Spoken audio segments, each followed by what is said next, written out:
નમો બુદ્ધાય, જય ભીમ.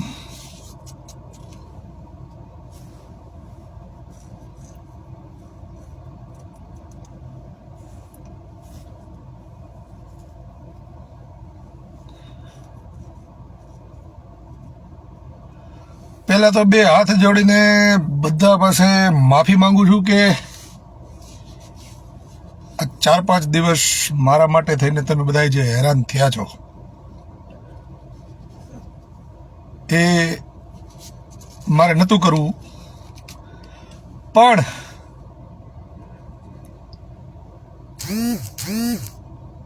જરૂરી એટલા માટે થઈ ગયું હતું કે શહીદ આઝમ ભગતસિંહને તમે લગભગ બધાએ ઓળખતા જ હોય. એણે એકવાર એવું કીધું હતું કે આ બેરી અંગ્રેજ સરકારને જ્યાં સુધી તમે મોટો ધડાકો નહીં કરો ને ત્યાં સુધી કાન સુધી અવાજ પહોંચશે નહીં. એટલે આમાં અમુક જે હમણાં કવ એવી ના હે ને એના સુધી આ વાત પહોંચાડવા માટે હું છેલ્લા 4-5 દિવસ તમારા બધાથી દૂર હતો અને મને તમારી કોમેન્ટોને એની ઉપરથી ખબર પડી કે તમે મને કેટલી રિસ્પેક્ટ આપો છો, કેટલા માનો છો અને મારા માટે કેટલી મહેનત કરી છે. તો તમામને હાથ જોડીને ક્ષમા માંગુ છું કે મારી આ ભૂલને માફ કરી દેજો. અને મેં જે કીધું હતું એ પ્રમાણે જે આ લોકોને ખુલ્લા કરવાની વાત હતી એમાં શરૂઆતથી હું વાત કરીશ, થોડુંક લાંબુ થાય પણ સાંભળજો, કેમ કે અધકચરું સાંભળજો તો વળી પાછા ક્યાંક ને ક્યાંક કોક ને કોક બનાવવા આક્ષેપો કરશો, બરાબર? તો મૂળ તકલીફની શરૂઆત થાય છે એસટી આંદોલનથી. એ જ એસટી આંદોલન જેમાં અમારા ભાઈ શ્રી નરેશભાઈ ચાવડા, સોરી યાર આ ચાવડા કહેવાય ગયું, નરેશ વાળા, જે ઉલળીને એવું કહેતા હતા કે આ અધિકારીઓની ખોળે બેસી ગયા અને દલાલી કરી એવા, આ કરી એવા, તે કરી એવા. એટલે હવે તકલીફ એવી હતી કે જ્યારે પહેલી વાર નરેશભાઈના ભાઈને એસટીમાંથી વાંકાનેર ફરજમાં મોકલવામાં આવ્યા અને નરેશભાઈ વાળાએ એસટી સામે મોરચો માંડ્યો કલેક્ટર કચેરીએ. ત્યારે થયું એવું કે વાંકાનેરથી અમરેલી આવવા માટે હરેક ડિપાર્ટમેન્ટમાં તમારી બદલી થાય ને એટલે તમારે જે તે જગ્યાએ હાજર થવું પડે. અમે બહુ કીધું પણ ભાઈ નહોતા સમજતા અને છેલ્લે જ્યારે એ બધી ચર્ચાઓને અંતે સમાધાન કરવામાં આવ્યું પછી આ ભાઈ પોતે જ એની ગાડીમાં બેહાડીને એમના ભાઈને વાંકાનેર રજૂ કરવા ગયા. ત્યાં હાજર થયા પછી ભાઈ શ્રી પાછા આવ્યા અમરેલીમાં, પણ અમરેલીમાં પાછા આવ્યા પછી અમુક સમયે વળી પાછી બદલી થઈ. એટલે એમાં એવું થયું કે અગાઉ જે 2 જણાની બદલી થઈ એમાં એકનો સમય કંઈક 1-8 મહિના ઉપર વયો ગયો હતો અને બીજાનો સમય કંઈક 15 દિવસ વયો ગયો હતો. પણ અમારા ભાઈ શ્રી નરેશભાઈ વાળાના ભાઈની બદલી થઈ એટલે સરસ મજાની ગેમ ગોઠવી અને આ 3 ડ્રાઈવરોને ફિનાઇલ પીવડાવવામાં આવી. એટલે ફિનાઇલ અમારે અમરેલીમાં સસ્તી થઈ ગઈ. દ્વારકાથી એક સજામાં આવેલા એટીઆઈ જેણે અમરેલીના ડેપો મેનેજર અને અમરેલી CTPI વાઘેલા સાહેબની વિરુદ્ધ એક પોસ્ટ લખી અને ફિનાઇલ પીધી હતી. ત્યારે હું રાત્રે 12:30 વાગે ત્યાં પહોંચ્યો અને એને કીધું હતું કે જો જીવન ટૂંકાવવા માટે જ પીધી હોય અને નક્કી જ થઈ ગયું હતું કે આ બેના ત્રાસ જ છે તો ફિનાઇલ શા માટે? પણ ત્યારે પણ આ મારા ભાઈએ એવું અમને કીધું કે તમે વાઘેલા સાહેબનું ઉપરાણું લઈને આવ્યા છો, પણ અમે ત્યારે એને કીધું હતું કે અમે કોઈ મામા માસીના નથી થતા, તો હું ઉપરાણું લઈને આવ્યો, પણ હકીકત આવી છે. તમે ધ્યાન રાખો, તમારા ખંભે આ લોકો ખોટી બંદૂકો ફોડી રહ્યા છે, પણ અમારા ભાઈને કઈ એવું મગજમાં ન આવ્યું. પછી આ ત્રણેય લોકોએ ફિનાઇલ પીધા બાદ અમરેલી સિવિલ હોસ્પિટલમાં દાખલ કરવામાં આવ્યા. દાખલ કર્યા બાદ આ આંદોલન કલેક્ટર કચેરીના ગેટે ચાલુ થયું, જેમાં અમે ત્યાં હતા જ નહીં અને હું તો અમરેલીમાં જ નહોતો.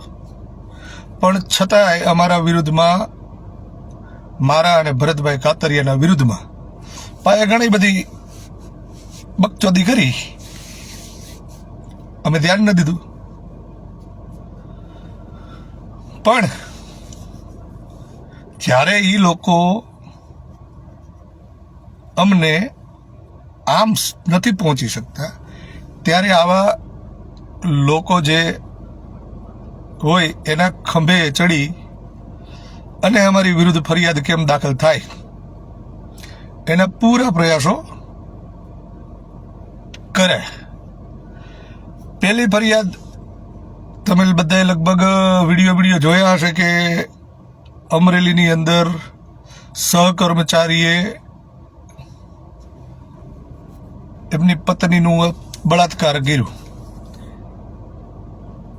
સોશિયલ મીડિયાની અંદર જે વિડીયો ફરતો હતો, એ વિડીયોમાં જે બાઇટ આપે છે એ ભાઈ છે જનક ચાવડા, જેની પત્ની ઉપર બળાત્કાર કરવામાં આવ્યો. ચોખોટ બધી થાય દોસ્ત. અને પછી એણે એવું કીધું કે વસંત ચાવડાએ અમારા સગાને ધમકી આપી હતી ફરિયાદ પાછી ખેંચી લેવાની. રેડી? તો પેલી વાત એ કહી દઉં કે સહકર્મચારીએ બળાત્કાર કર્યો નથી. સહકર્મચારી સાથે અમારા ભાઈ શ્રી જનકભાઈ ચાવડાના પત્ની, ભાઈ તમે જે કહેતા હતા ને આરોપી દેવરાજ, એ આરોપી દેવરાજને સંબંધ હતા. પણ આ સંબંધની જાણ જનકભાઈ ચાવડાને થતા જનકભાઈ ચાવડાએ જે જગ્યાએ આ નોકરી કરતા હતા ને ત્યાં જ આ દેવરાજ સાથે માથાકૂટ કરી અને એનો મોબાઈલ લઈ લીધો. અને મોબાઈલની અંદર તમારા પત્નીના ફોન તો આવતા જ હતા, જેથી કરીને તમે ઘરે જઈ અને એમની સાથે ઝઘડો કર્યો. ઝઘડો કર્યા પછી તમારી બંનેની વાત પહોંચી છૂટાછેડા સુધી.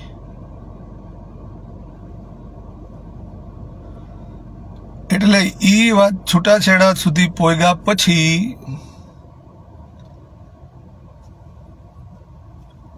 આ ભાઈ દેવરાજના સંબંધી અને વકીલ શ્રી મહેશભાઈ ચાવડા એના સુધી વાત પહોંચતા તમને સમજાવવાનો પ્રયત્ન કરવામાં આવ્યા. પણ પછી તમે લોકોએ ફરિયાદ દાખલ કરવાનું નક્કી કર્યું. પણ થયું એવું કે જનકભાઈ ચાવડાએ સહકર્મચારી દેવરાજનો જે મોબાઈલ એની પાસેથી લઈ લીધો હતો, એ મોબાઈલનો પાસવર્ડ આ પીડિતાને ખબર. બોલો. અને ઈ મોબાઈલ આ ભાઈ જનક ઘરે મૂકીને ક્યાંક બહાર ગયો, એટલે ઈ મોબાઈલમાંથી પીડિતાએ આરોપીના પિતાને ફોન કર્યો. સાંભળો હું ગીરોઈ.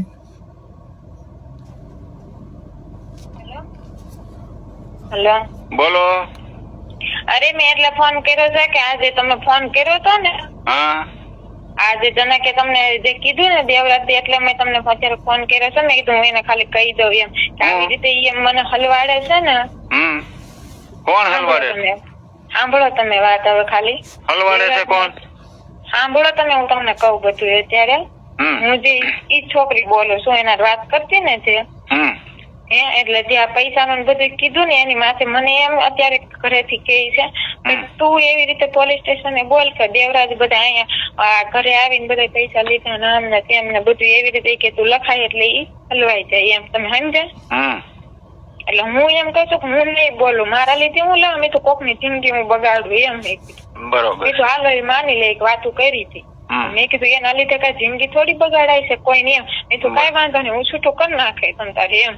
કઈ વાંધો નહીં કઈ.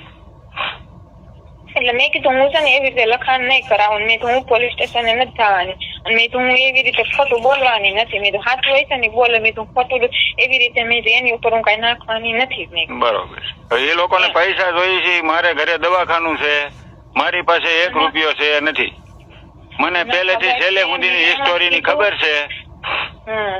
પૈસા ને જ રોવે છે માણસો, એટલે આપણી પાસે પૈસા છે નહીં.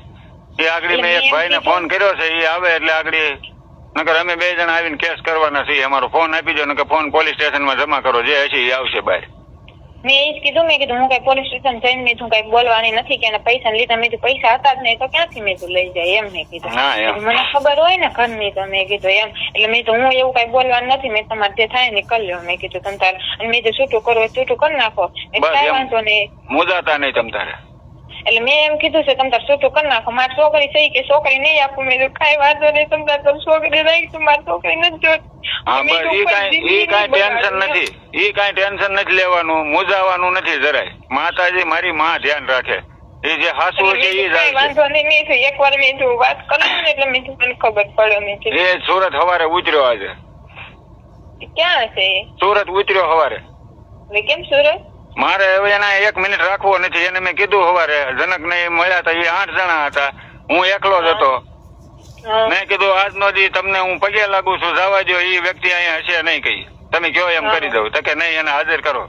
એને સાંજે બેહાડ્યો, આગળ 6:30 પોણા 7 થયા કે ફોન આવ્યો, પપ્પા પોગી ગયો છું. મેં કાંઈ વાંધો નહીં.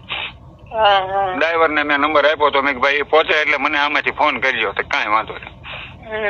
એટલે મેં તો એકવાર હું ખાલી વાત કરું પછી તમે કોઈને કહેતા નહીં મેં ફોન કર્યો તો, નકર બધી મારી માથે આવશે. હા બધું પતી જાય એમ છે ભાઈ, ફોન આપી દો ની વાત પૂરી કરો ની. પણ ઘરે નથી આપત, હું તો શું કરું બોલો? મારું કોઈ હાલે ઘરમાં? આ ફોન તમારી પાસે છે? ફોન આયા ઘરે મૂકીને ક્યાં છે એને નથી ખબર. સમજ્યા તમે? તો હું આવું લઈ જાઉં, મને અંબાવી દો. ફોન સ્વિચ ઓફ હતો, ફોન સ્વિચ ઓફ થઈ ગયો હતો, ચાર્જિંગ નતું ને એને ખબર નથી ને આમાં મને લોક ને ખબર હતી એટલે, અને એને નથી ખબર. અને એ અત્યારે ગયા છે દુકાને, અહીંયા હમણાં મમ્મી આવે છે કરે લેવા ગયા છે. બસ કાંઈ વાંધો નહીં, હાલો તમે મૂકો ને બીજી કઈ ઉપાધિ નથી કરવાની. પડે એમ કે છૂટું કર, એ કે પોલીસ સ્ટેશન કા જા કા છૂટું કર. મેં હા છૂટું કરવું છે, બાકી ખોટું નથી કરવું. મેં કીધું પોલીસ સ્ટેશને નહીં જાઓ, અને મેં કીધું તમે છૂટું કરી નાખો. બસ હું ગમે ને એકલી રે, બીજું તો હું. તો મારી પાસે રાષ્ટ્રીય એકતાનું કાર્ડ છે બેન, સાંભળ. હું ધારું ને એ કરી શકું એમ, પણ કોઈના 100 રૂપિયા લઈને ક્યાંય ખોટું તો કરવાનું થતું નથી. એટલે મેં એમ કીધું, મેં તો હું એની જિંદગી નહીં બગાડું. મેં તો ભલે એને મારા ચેક કર્યું ન કર્યું, મારે જિંદગી નથી બગાડવી એમ. કઈ વાંધો નહીં, હાલો તમે આમાં લાંબી જાજી વાતો ને ગાડા કરો.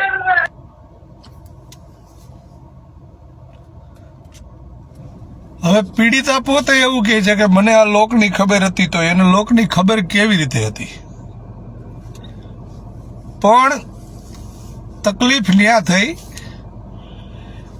કે જ્યારે આ મેટરની વચ્ચે સમાધાનમાં મને બોલાવવામાં આવ્યો ને અમે અમરેલી કોર્ટે ભેગા થયા. ત્યાં જનકભાઈને મેં પહેલી વાર જોયા, અને ઘણી બધી માથાકૂટો પછી મેં અમારા મિત્રોને એવું કીધું કે ભાઈને કહી દો નહીં કે તમે ફરિયાદ પાછી ખેંચો છો કે અમે પછી આ હકીકત વાયરલ કરી દઈ. એ અરસામાં અમારા મામાના દીકરા થોરડીથી, જેનો દીકરો આ જનકભાઈના બેન સાથે પરણાવેલો છે, એટલે પેલા એ અમારા મામાના દીકરાના ફોન આવ્યો કે ભાઈ આવી આવી મેટર છે. એટલે મેં કીધું કે હવારનો એમાં પીડ્યો છું ને આને કહી દો એ ખોટા છે, ખોટી ફરિયાદ ન કરે, અને પાછી ખેંચી લઈ. પછી પાછો ફોન આવે છે એ મારા મામાના દીકરાના મામા આવું આવું છે. મેં કીધું તારા બાપાએ વાત થઈ અને તને કહું છું કે આ ખેંચી લઈ. પણ છતાંય ન સમજવા બાદ પછી મેં એ છોકરાને એવું કીધું કે એને કે સમજી જાય, નહીતર પછી હવે હું 6 વાગે આ ફિલ્મ રિલીઝ કરી દઈશ. રેડી? એટલે ફિલ્મ રિલીઝ કરવાની જ્યારે વાત થઈ ત્યારે અમારા જનકભાઈ ચાવડાના મોટા ભાઈ પ્રદીપભાઈનો મને ફોન આવ્યો.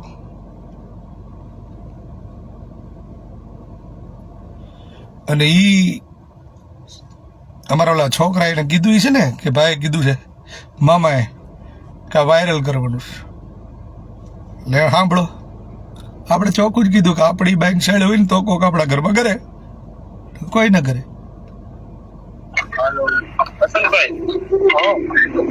બોલો ભાઈ.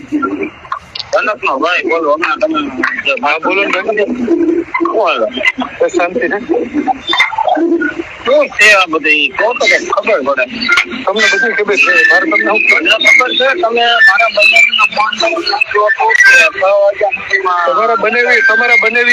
બનાવીના બાપા રહ્યા ને એ બે પેલા મને ફોન કર્યો એટલે મેં એને કીધું ભાઈ આવું આવું છે આમાં. અને છોકરી પોતે ફોન કરીને એવું સ્વીકારે છે કે ભાઈ મેં શું કેવાય અરજી કરવા મને પરાણે લઈ જાય છે, બરાબર, અને મારા ઘરમાં એટલા રૂપિયા છે નહીં, કોઈ એવું રૂપિયા લઈ નથી ગયું, બરાબર. છતાંય આ લોકો અરજી કરે છે તો આમાં તો એ બેન મનમેળ હતો એટલે છોકરો ને ઘરે જતો હતો. એને કેવો અરજી પાછી ખેંચી લઈને પૂરું કરી દઈ. મને તો કીધું છે જો ભાઈ સાચું છે તો વાયરલ થાય. તો આ છોકરો ને ઘેરે આવતો ને એ તો બાઈ ને 7 એક હતી ને બોલાવતી ત્યારે આવતો ને.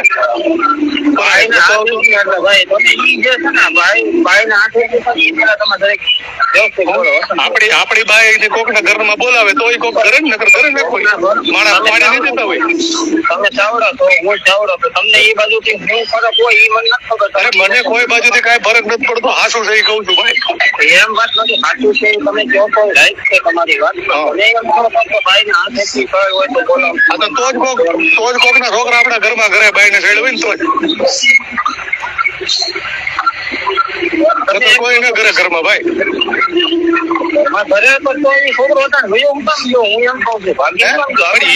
દુનિયામાં થયું. પણ અત્યારે ઈ થયા પછી તમારી બાઈ ઓલા ભાઈ ને ફોન કરીને એમ કીધું કે મને પરાણે અરજી કરવા લઈ જાય છે ને આ બધું એને હાથ સ્વીકારી લીધું છે ભાઈ જે હતું એ હતું જ. તમે લોકો શું કામ એટલું બધું ખેંચો? તમે હાથ આગળ આબરૂ કાઢવાની વાત શું કામ કરો? અરે આબરૂ કાઢવાની વાત ઘરમાંથી પૈસા ક્યાં છે? બાઈ પોતે કઈ છે પૈસા નથી લ્યા. બાઈ ને થોડી ખબર હોય. બાઈ ના તો તમને ખબર છે કે બાઈ ને બધી ખબર હોય ભાઈ. હું ક્યાંક રૂમ રાખીને રહેતો ભાઈ એટલે મારા ઘરમાં કેટલા રૂપિયા પીડ્યો ને મારી બાઈ ને ખબર જ હોય. મારી વાત તમે સાંભળો ભાઈ. આથી મેટર શું છે તમને ખબર છે? શું આ મેટર શું છે તમને ખાલી બધી વાતો કરી છે કે ઓલાએ તમને વાતો કરી ના બધે તમે વાતો કરી એટલે તમે ડાયરેક્ટ આમાં મેટર માં અંદર ભૂજા રહી એટલે તમે હવે રેકોર્ડિંગ ને બધું ગોતી તમે બધા મને કહો છો કે બાઈ નામ નાની બોલ્યું હોય નાની તમને બધું કહો છો. બાકી મેટર શું છે તમને ખબર છે? શું છે આ લફરો હતું? આ દારૂ પીને ઘેરે આવ્યો હતો ને આવી રીતના બધું હતું એ તમને બધી ખબર છે? હા તો પણ લફરું હતું એટલે ઘરે આવ્યો હતો ને.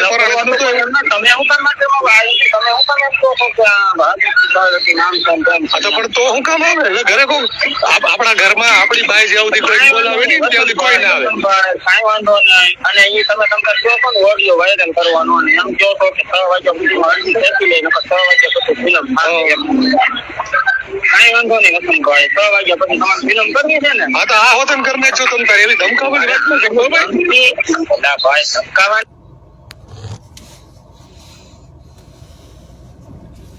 હા ભળો. પીડિતાના જેઠશ્રીએ પણ એવું કીધું કે આ લફરું હતું, છોકરો આવતો હતો, પણ છતાંય હજી લાજવાની બદલીમાં ગાજવાનો કાર્યક્રમ બંધ થતો નથી. પણ પછી થાય છે એવું કે આ લોકો પોલીસ સ્ટેશને ફરિયાદ કરાવવા માટે જાય છે અને ત્યાં મારા પરમ સ્નેહી મિત્ર મગનભાઈ માધડ એમને મળે છે. અને પછી એ મને ફોન કરીને એવું કહે છે કે તે કોઈને કાંઈ ધમકી બમકી આપી હતી, એટલે મેં એને કીધું હતું કે આવું આવું છે અને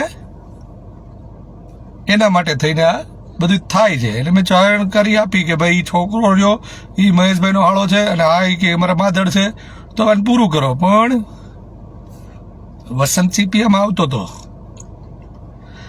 પછી ઇન્વોલ્વ થાય છે અમારા ભાઈ શ્રી નરેશભાઈ વાળા, અને એમણે ફૂલ મહેનત કરી. વસંત ચાવડા ઘરે આવીને ધમકી આપી ગયો, ફરિયાદ દાખલ ન કરતા પાછી લઈ લેજો, આમ કરી નાખશું તેમ કરી નાખશું. અને 2 દિવસમાં સતત મહેનત કરવામાં આવી, પણ છતાંય FIRમાં નામ નોંધણી ન થઈ. જ્યારે આ કાર્યક્રમો મારા નામ નોંધાવવાના અને મને મારી ઉપર ફરિયાદ દાખલ કરવાના થઈ રહ્યા હતા, ત્યારે અમારા વકીલ મિત્રો ત્યાં ગયા હતા અને મુલાકાત તેમની કરી અને એમની સાથે ચર્ચા કરી. તો એ વકીલ મિત્રોને અમારા ભાઈ શ્રી નરેશભાઈ શું કહે છે એ આપણે વકીલ મિત્રના મોઢે સાંભળશું.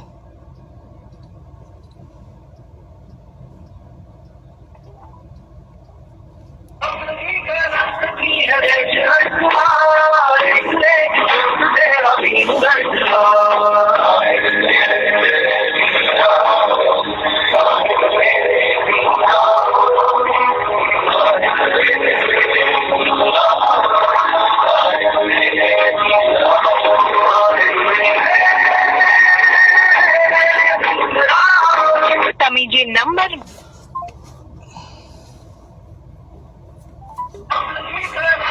વકીલોનો વાંધો. વકીલ શ્રી બોલો. મારી માથે ઓલી લાલાવદર વાળી પ્રકરણમાં જે ફરિયાદમાં નામ નોંધાવવાની મહેનત થઈ. બોલો. વસંતભાઈ જ બોલે ને, ઠેકા નંબર નવો તો પછી નવો નંબર છે. મેં કીધું કોણ છે? હા, એટલે હું એમ કઉ છું કે ઓલી લાલાવદર વાળું પ્રકરણ ખબર, ઓલું દેવરાજ વાળું, એમાં મારું નામ નોંધાવવા માટે કોણે કેટલી મહેનત કરી અને તમે એને સમજાવવા ગયા ત્યારે એને હું કીધું તું જરાક કેન બાપા?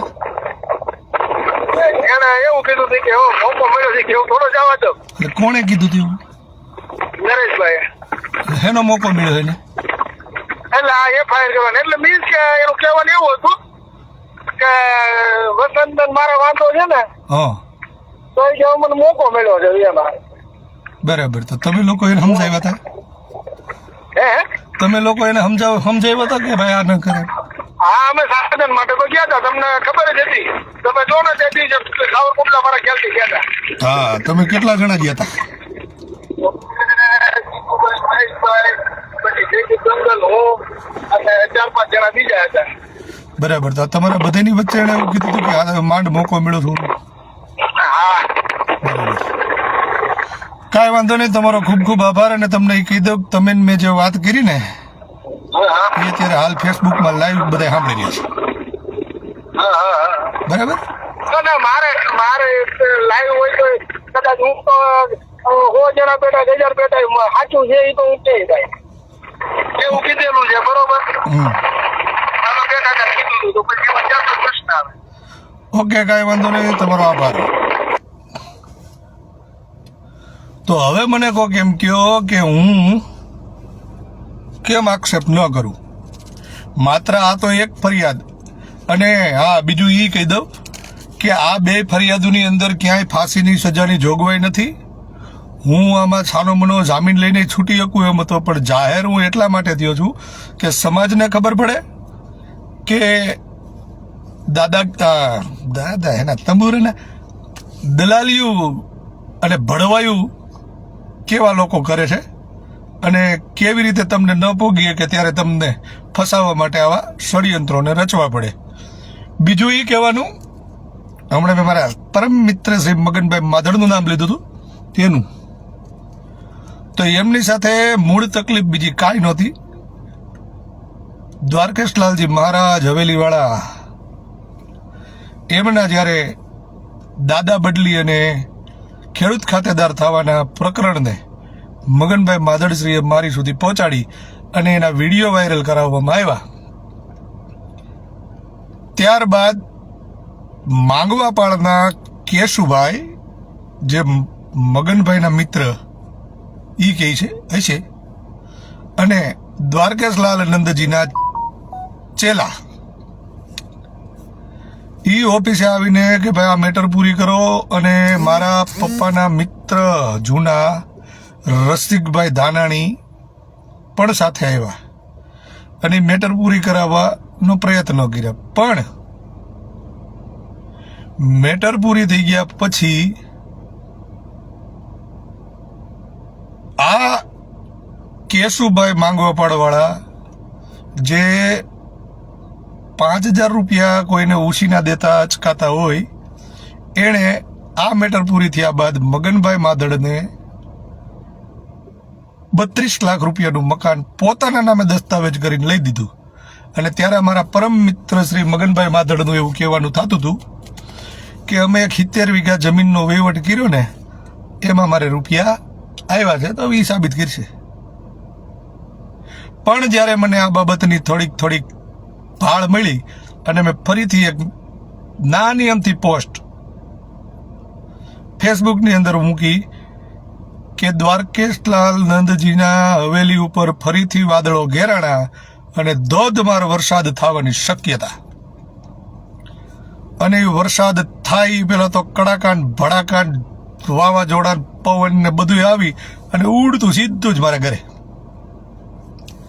અને ત્યારે પણ મેં એ પોસ્ટ ડિલીટ કરી નાખી કેમ કે મારા વડીલ મારા મમ્મી પપ્પા કરતા વિશેષ અત્યારે મારું ધ્યાન રાખવાવાળા મારા મામાએ એવું કીધું હતું કે જવા દે પૂરું કરે મેં કરી દીધું.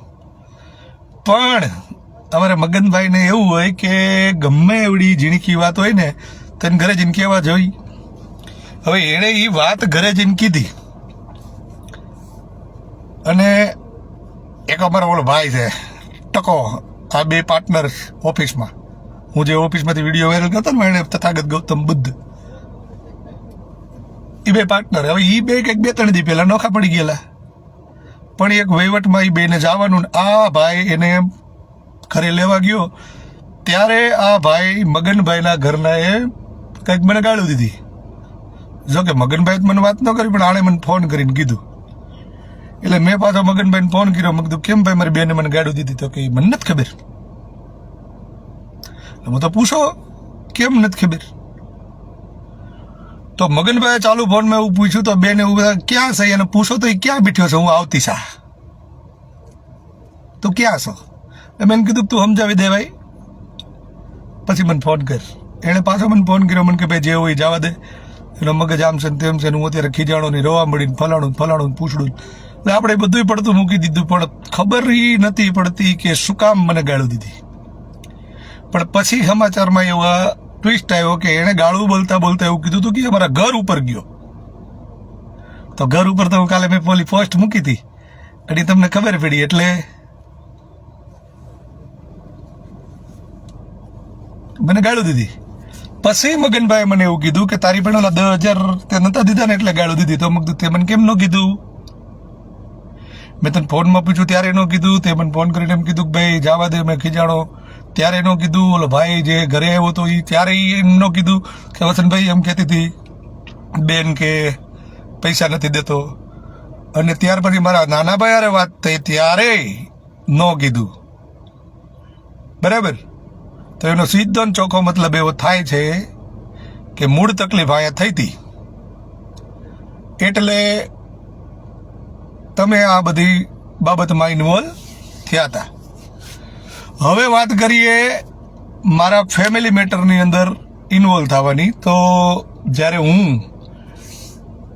તમને બધાને કહીને વયો ગયો ને અમારા ભાઈ શ્રી નરેશભાઈ વાળા વિડીયો બનાવ્યો ને એમાં એવું કહેતો હતો કે હું કોઈની ફેમિલી મેટરમાં ઇન્વોલ્વ નથી થયો. તો એના માટે આપણે કોલ કરશું.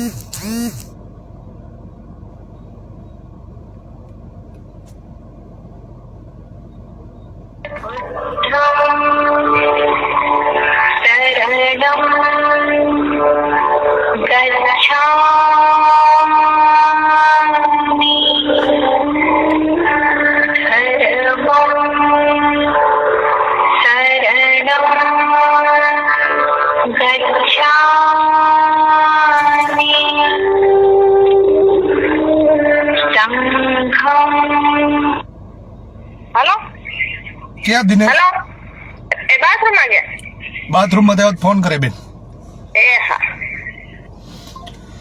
હાલો તો એને ઘડીક વાર સાઈડમાં રાખીએ અને પછી આવે છે આ કેસ નંબર 2 લાલાવદર સરપંચનો. તો એમાં થાય છે એવું કે લાલાવદરના સરપંચ શ્રીનો છોકરો એમના જે સગા અને છેટાવા કાકા બાપાના ભાઈઓ જેમની સાથે માથાકૂટ કરવા જાય છે. કેમ કે ઓલાવાળા ચેતન ધાનાણી નતા બોલ્યા મકાન લઈ લેવાનું પ્લોટ લઈ લેવાનું અને બાપનું જાણે હોય અને આપણે એમાં જે સોલિડ ખ્યાલ આપ્યો હતો અને ફરિયાદ દાખલ કરાવી હતી. અને ત્યારે આપણે 2 દલાલોનો વિડીયો મૂક્યો હતો અને લાઈવમાં સરપંચને આયકા હતા. તમે બધા જોયું છે. એટલે તકલીફ ત્યાં હતી તો ત્યાંથી મને ફોન આવ્યો.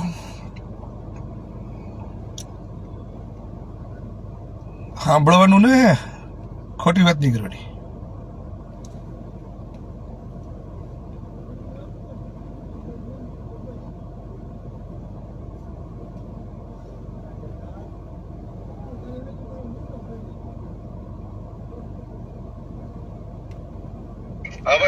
વસંતભાઈ ઓ અહીંયા જલ્દી આવો. હે હેલો અહીંયા બાંધવાન થઈ ગયું. કોની હારે? ઓલા સરપંચ આલે. હું છે શું થયું રે? હું રાહુલભાઈ છોકરો બોલ. હા જલ્દી આવો.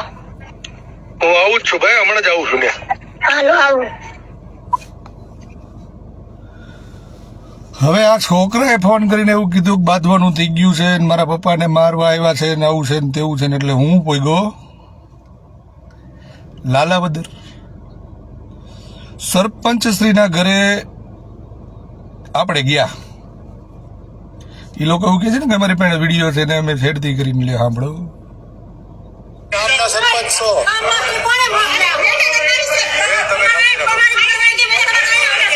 ગામના સરપંચ થઈને બેઠા છો કેમ આવ્યો એટલે હાલીને આવ્યા.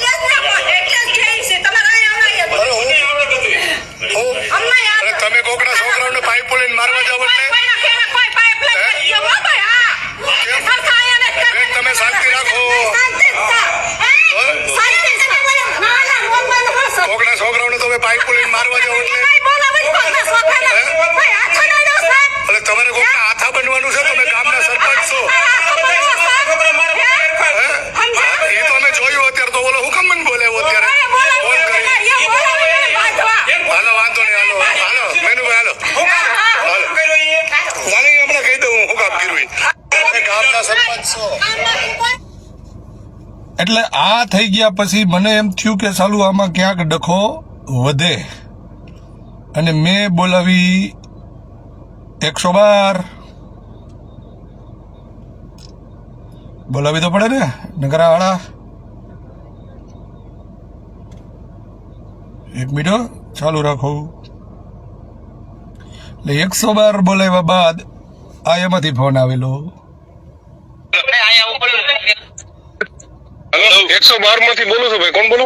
વસંત ચાવડા. બોલો ને લાલાવદર આવો. શું છે?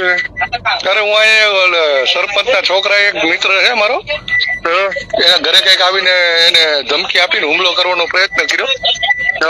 એટલે હું અહીંયા આવ્યો હતો તો એ લોકો મારી માથે ચડી બેઠા બધા. કોણ છે આમાં? કોણ છે? સરપંચ ને એ લોકો.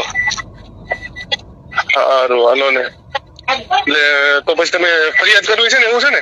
અરે તમે અહીંયા તો આવો ને આવડા ન કરો. આવ્યા પેલા કઈક દબાદબી બોલશે વળી નવી થાય કઈક. હાલો આવી હાલો.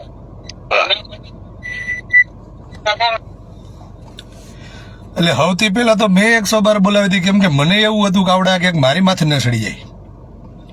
પણ એ 112 આવ્યા બાદ થોડીક વાર એ લોકોએ ત્યાં સમજાવટ કરવા ગયા ને પછી મને એવું કીધું કે ભાઈ તમે વ્યા જાઓ, અમે સમજાવી દેવું. મારે કોઈ મત ફરિયાદ તો કરવી નહોતી. એટલા માટે અમે પછી ત્યાંથી નીકળી ગયા. પણ ત્યાંથી નીકળ્યા પછી આ લોકો બધાએ કંઈક બીજી ગાડી બોલાવી 112 ને લીલિયા બાજુથી આવીને બધા એવા તાલુકા પોલીસ સ્ટેશને. તાલુકા પોલીસ સ્ટેશનથી મેં તમને હમણાં કીધું કે ચેતન ધાનાણી વખતે મેં જે 2 ભડવાઓના દલાલોના વિડીયો વાયરલ કર્યા હતા એમાંથી એકને ફોન ગયો અને ત્યારે બેઠો હતો અમારે બહારપરામાં, કેમ કે ત્યાં અમારા એક ભાઈના દીકરાના લગ્ન હતા મારે ત્યાં જ જવાનું હતું. એને ફોન આવી ગયો તો એને કીધું હતું કે ફરિયાદ દાખલ કરાવી દો. પણ જ્યારે હું બહારપરામાં ત્યાં ગયો ની મને જોઈ ગયો એટલે પછી એને એમ થયું ચાલુ આ તો ખોટું થાય છે. એટલે ભાઈ ત્યાંથી સીધા પોગી ગયા તાલુકા પોલીસ સ્ટેશન. અને પછી મેં ઓલી ફેરે કીધું તું એમ દોસ્તનો દોસ્ત ઓલા દુશ્મનનો દુશ્મન એટલે આપણો દોસ્ત. પછી અમારે આ ભાઈ શ્રી મગનભાઈ માદડ ને નરેશભાઈ વાળા ને મુકેશ બગડા ને આ સરપંચ, જો કે લગભગ તો સરપંચ પતિ છે બહુ ખ્યાલ નથી પણ સરપંચ કહે છે તો કહે છે, આ બધે ફૂલ મહેનત કરી મને ફરિયાદ કરાવવાની. રાત્રે 2 વાગે મારા મિત્ર ભરતભાઈ કાતરિયા જ્યારે તાલુકા પોલીસ સ્ટેશને ગયા ત્યારે આ 3-4 હાજર હતા. અને પછી ભરતભાઈ કાતરિયાને જોઈને મારા નરેશભાઈ વાળા અને મુકેશભાઈ બગડા તો એક બાજુ વયા ગયા હતા, કેમ કે ખબર હતી કે હવે સીન છે કંઈક અલગ, કેમ કે ઓલો મારી જેમ બોલવા જાય પાછો વળે નહીં. તો જો કે ત્યાં ઘણું બોલ્યો તો એટલે કીધું મને. અને ત્યારબાદ અમારા મગનભાઈએ કીધું હું તો આતો મારવા આવ્યો તો 10 વાગ્યાનો ઈ તાલુકા પોલીસ સ્ટેશને આટો મારતો રાત્રે 2 વાગ્યાની હતો. બહુ મોટો આટો લ્યા. એટલે આવી રીતે મારી માથે બીજી ફરિયાદ દાખલ કરવામાં આવી. એટલે મારે સમાજને આવીને કહેવું પડ્યું કે જો હું ન બોલું તો વળી આવું થાયા રાખે અને સમાજને ખબર ન પડે કોણ આ બધું કરે છે. ક્યાંક ને ક્યાંક આપણા નાલાયકો આપણી હાથે આવું કરે. હવે ભાઈ શ્રી તમે જે ઉલળી મોટી કરતા હતા તો વચમાં હમણાં બહારપરાના વિશે 2 શબ્દો લખ્યા અને પછી ત્યાંથી અમારા છોકરાઓએ જે તમને ફોન કરીને તમારી મા બેન કરી હતી, તમે જે વ્યક્તિગત બધીને રેકોર્ડિંગ સંભળાવો છો, જો મને ભાઈ કેવી ગાળું દીધી. અને બીજા દિવસે આવીને તમે એમ કીધું કે ભાઈ મારી ભૂલ થઈ ગઈ, મેં નથી લખ્યું, મારો આમાં કોઈ વાંક નથી, હું આમાં ફરિયાદ દાખલ કરાવવા જાઉં છું. તો દાખલ કરાવી હોય અને અરજી આપી હોય ને તો એ છોકરાઓને આપજો. હું એને કહેવાનો છું કારણ પણ એ અરજી માંગો કે મારા આઈડીમાંથી કોકે આવી ખોટી પોસ્ટ કરી અને મને બદનામ કરવાની પ્રયત્નો કર્યા ને અમને હામાં કરવાના પ્રયત્નો કર્યા. છોકરાઓ માંગજો જો સાંભળતા હોય તો, છતાં હું ફોન કરીને તો કહીશ તમને, બરાબર. એટલે આ બધું તો આમાં શું કહે ખબર, મારા બાપા રહ્યા ને એ મને કહેતા, હું ભણવામાં થોડોક દાંડ, નિશાળે જઈને ગરમી થતી એટલે હું દાંડી મારતો, ભાગી જતો, નિહાળતો જતો, રખડતો. અને પછી ક્યાંક ને ક્યાંક ઘરે બાના બનાવતા. પણ ચાલુ શું છે કે આપણે તો બાપ હતા ને પકડાઈ જાય. એટલે ત્યારે મારા બાપા મને કહેતા કે ખોટની છે ને ગાંડ ઘડવી પડે તો મેળ આવે, બાકી ખોટ પકડાઈ જ જાય. એટલે હવે એ સમયમાં તો આપણે કઈ એટલી બધી બુદ્ધિઓ હાલતી નહીં, ખોટની ગાંડ ઘડતા આવડતું નહીં. પણ અત્યારે આ બુદ્ધિ વગર આને નથી આવડતું, અત્યારે આને નથી આવડતું. બીજું એ કહેવાનું છે કે ભાઈ તમે અમારી બધાની માથે આટલા બધા ઉલળી રેડું નાખો,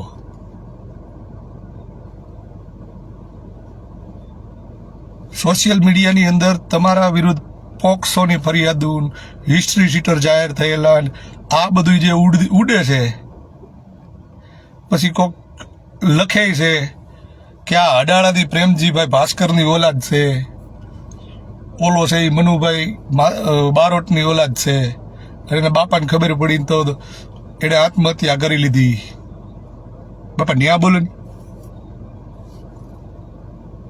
મારે આ ફેમિલી મેટરમાં નહોતું પડવું, પણ તમે મને જે ફેમિલી મેટરમાં પડવા મજબૂર કર્યો છે એટલે મારે કહેવું પડે. અરે આ તો જગ જાહેર છે, સોશિયલ મીડિયામાં 1-2 એકાઉન્ટ વાળા છે એ કાયદેસર લખીને મૂકે છે.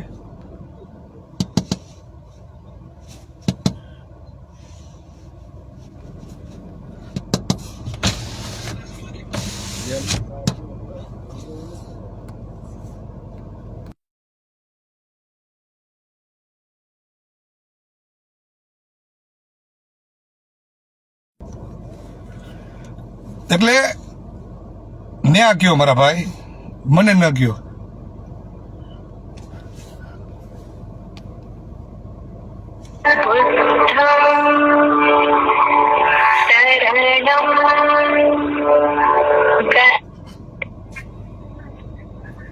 હલો, હા કાવ કરતા.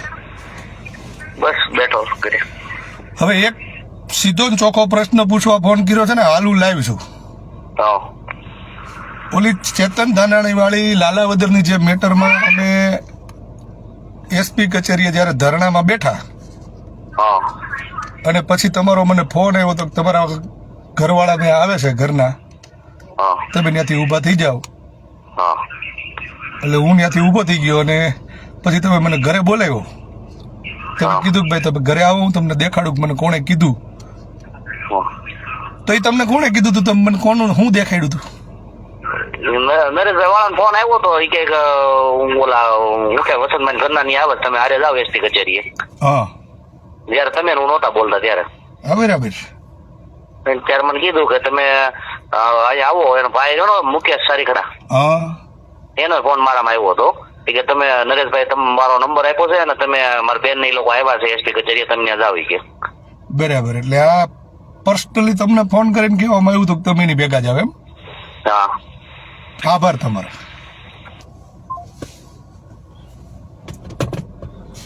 લ્યો ભાઈ, હું આમાં ઇન્વોલ્વ કોઈની ફેમિલી મેટરમાં થતો નથી. તાકણ મારો બાપ આવ્યો હતો 7 વર્ષ પછી ઉપરથી હેઠો.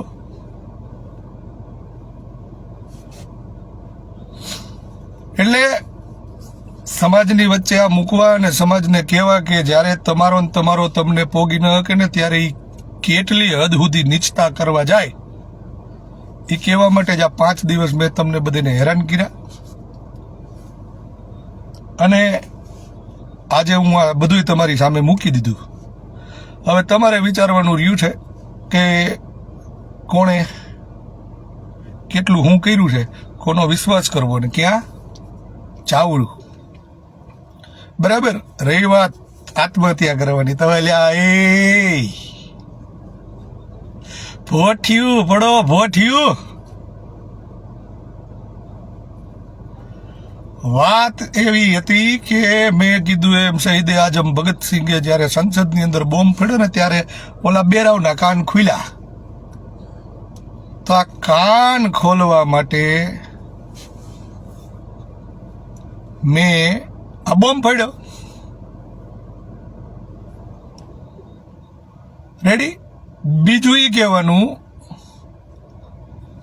કે મુકેશ સારીખડા, હમણાં જે તમે વાત કરી, મેં ફોન કર્યો ને મારા બંને વિશે, અમારા બેન માથા ગુડતી હતી, બે નતા બોલતા. એણે જે કીધું ને મુકેશ સારીખડા, એ મારો હાળો. હવે ઈ આ નરેશને કેમ ઓળખે અને એને જ કેમ કીધું? ઠીક છે, હવે મેં તો લુગડા સડિયું ગંજિયું અંડરવેટું જે કાંઈ ઉતારવાની વાત કરી હતી મેં બધી મારી રીતે ઉતારી લીધી છે. પણ જો હવે તમને જરાય શરમ આવતી હોય તો તમે તમારું કામ કરો, મને મારું કામ કરવા દો. બરાબર. મારે આમાં ક્યાંય પડવું નહોતું, પણ આ તમે મને શીખવાડ્યું. એટલે હવે જે કાંઈ કરો વિચારીને કરજો ને, તમારી રીતે કરો. મેં તમારા ક્યાંય એક કામમાં ઇન્ટરફિયર કર્યું નથી, હું કરવાનો નથી, મને રસાય નથી અને નવરાય નથી. કેમ કે રોજ ઉઠીને ક્યાંક ને ક્યાંક જવાનું હોય, બળેતરાવું ને પાર નથી. સમાજે જે મને સહકાર અને સાથ આપ્યો છે એ બદલ હું સમાજનો ખૂબ ખૂબ આભારી છું અને જીવીશ ત્યાં સુધી રહીશ અને સમાજ માટે કામ કરતો રહીશ. આત્મહત્યા તો હું કરવાનો કરાતાય છે. અમુક ચકલિયું જે ઉડીને એમ કહેતી હતી કે વિચારધારા વાળા, બાબા સાહેબની વિચારધારા વાળા આત્મહત્યા ન કરે, ન જ કરે. એટલે એમથી કંટાળીને કેટલાય કરી લે. અને તમને તો આવડે જ છે, ફિનાઇલું પીવડાવતા. ઓલા એટીઆઈ આવ્યો તો દ્વારકાથી, એને પીવડાવી, પછી ઓલા 3 પીવડાવી, છેલ્લે નો મેળ આવ્યો તો આવડી આ પીડિતાને બિસાડીને ફિનાઇલ પીવડાવી. પણ ગમે એમ કરીને ફરિયાદ દાખલ કરાવી. એટલે આવું ન કરવું જોઈએ. પોતાની લીટી મોટી કરવા માટે થઈને બીજાની લીટી ભૂસવાના પ્રયત્નો કરવા કરતા આપણી પોતાની કેમ લાંબી થાય છે એમાં ધ્યાન દેવાય.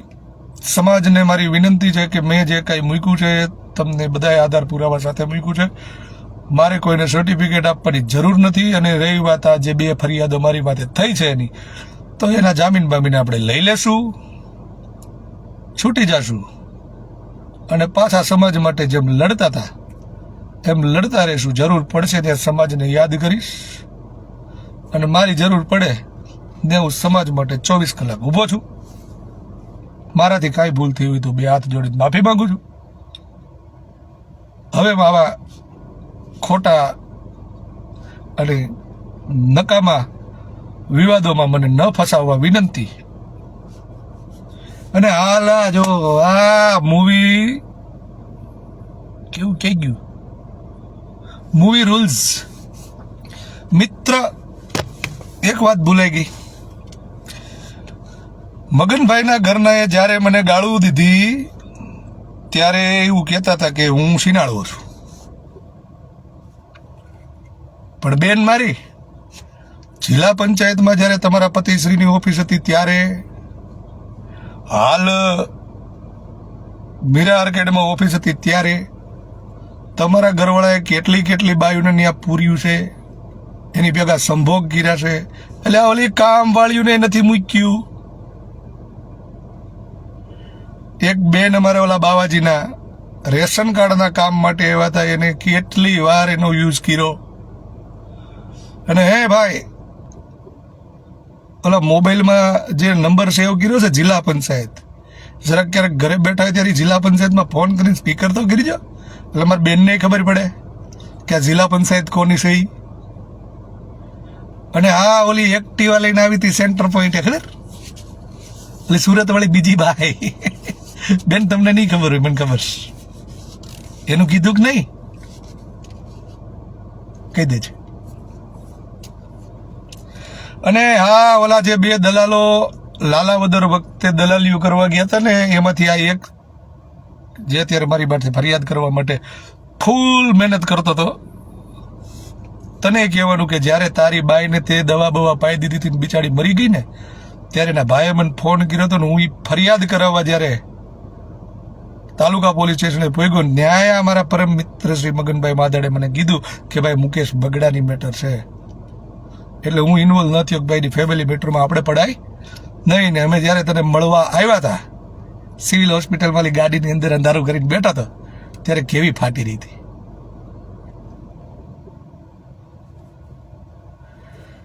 એટલે ઓલી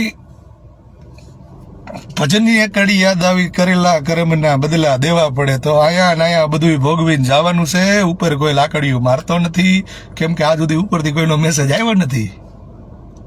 બરાબર? તો હવે આજનો આ કાર્યક્રમ અહીં સમાપ્ત કરીએ. સમાજને ફરીથી હાથ જોડીને માફી માંગુ છું. જરૂર પડે ત્યાં ઊભો છું, પણ હવે ફળિયું ન કરતા નકર તમારી નહીં મૂકું. નમો બુદ્ધાય. જય ભીમ.